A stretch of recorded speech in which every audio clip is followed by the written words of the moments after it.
اگست کا مہینہ چل رہا ہے، بازاروں میں بچے اور بعض بڑے بھی دیکھنے میں نظر آتے ہیں کہ باجے، بہت بڑے بڑے باجے بازاروں میں آ گئے ہیں، تو وہ خریدتے ہیں اور انہیں بیچتے ہیں۔ اسی طرح 14 اگست بالکل قریب ہے،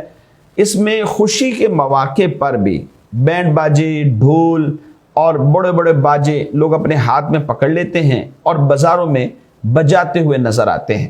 تو ایسا کرنا شرعاً کیسا ہے؟ مروجہ انداز میں بجائے جانے والے بینڈ باجے، ڈھول وغیرہ، خواہ وہ جلوس کے ساتھ ہوں خوشی کا اظہار کرتے ہوئے یا غیر جلوس میں ہوں، یعنی گھروں میں، گھروں کی چھتوں پہ چڑھ کر یا بازاروں میں، گلیوں میں، چوراہوں پر، چورنگیوں پر، کہیں بھی ایسا کیا جائے، یہ ہر جگہ بجانا ناجائز اور گناہ ہے، اور بطور خاص اس صورت میں کہ جب لوگوں کو تکلیف بھی ہوتی، یعنی ویسے بھی ناجائز ہے، اور یہ اس کی ناجائز ہونے میں شدت اور بڑھ جاتی ہے کہ جب اس سے لوگوں کو تکلیف پہنچتی ہے۔ بیمار لوگ ہیں، ان کے پاس باجا بجایا جائے، لوگ کام کر رہے ہیں، پڑھائی کر رہے ہیں، اسٹوڈنٹس ہیں، وہ اپنا پڑھ رہے ہیں، کتابیں کھول کے بیٹھے ہوئے ہیں، دین کے طالب علم ہیں یا نمازی نماز پڑھ رہے ہیں، گھروں میں نماز پڑھنے والے، گھروں میں بیمار ہیں، بعض بچے سو رہے ہیں، آرام کر رہے ہیں، بعض لوگ ہاسپٹلائز ہوتے ہیں، وہاں پر وہ ایک مریض کی شکل میں اپنے بیڈ پر لیٹے ہوئے ہیں، ان کی ٹریٹمنٹ جاری ہے، اور یہ شخص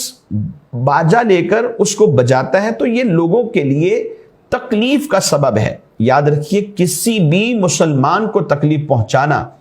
ایذا دینا، یہ ایسے ہی ہے جیسے اللہ تبارک و تعالیٰ اور اس کے رسول صلی اللہ علیہ وسلم کو ایذا دی ہے۔ اور یاد رکھیے، ایسے لوگ کہ جو اللہ تبارک و تعالیٰ اور اس کے پیارے محبوب صلی اللہ علیہ وسلم کو ایذا دیتے ہیں، ان کے لیے قرآن نے ایک وعید بھی بیان فرمائی، لعنہم اللہ فی الدنیا والآخرہ،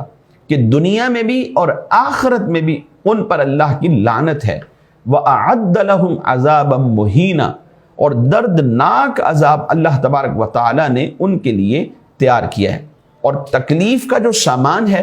یہ بہت زیادہ ہے اس صورت کے اندر، تو لہٰذا ہم مسلمان ہیں، ہمیں مسلمانوں والے کام کرنے چاہیے۔ یہ خوشی کا موقع ہے، اس خوشی کے موقع پر جب بھی 14 اگست آ جاتی ہے، زندگی میں مل جائے، قرآن کی تلاوت کیجئے، نوافل پڑھیں، ذکر اذکار کریں، ثنا خوانی کریں، اور اللہ تبارک و تعالیٰ سے دعا کریں۔ وہ افواج مسلمین، وہ ہمارے مسلمان بھائی کہ جنہوں نے اپنی قربانیاں پیش کر کے یہ ملک حاصل کیا ہے، چاہیے کہ ان کے لیے دعائیں کی جائیں، ان کو ایصال ثواب کیا جائے، اور مزید خوشحالی اور ترقی کے لیے اللہ تبارک و تعالیٰ سے دعا کی جائے، نہ یہ کہ اپنے ہی مسلمان بھائیوں کو تکلیف دی جائے اور ایسے کام کیے جائیں کہ جسے شریعت مطہرہ نے ناجائز کہا ہے۔ ہم مسلمان ہیں، ہمیں ہر اس کام سے بچنا ہے کہ جسے شریعت نے منع کیا ہے، اور جس کی اجازت دی ہے اس کے لیے ہمیں ہر وقت حاضر رہنا چاہیے۔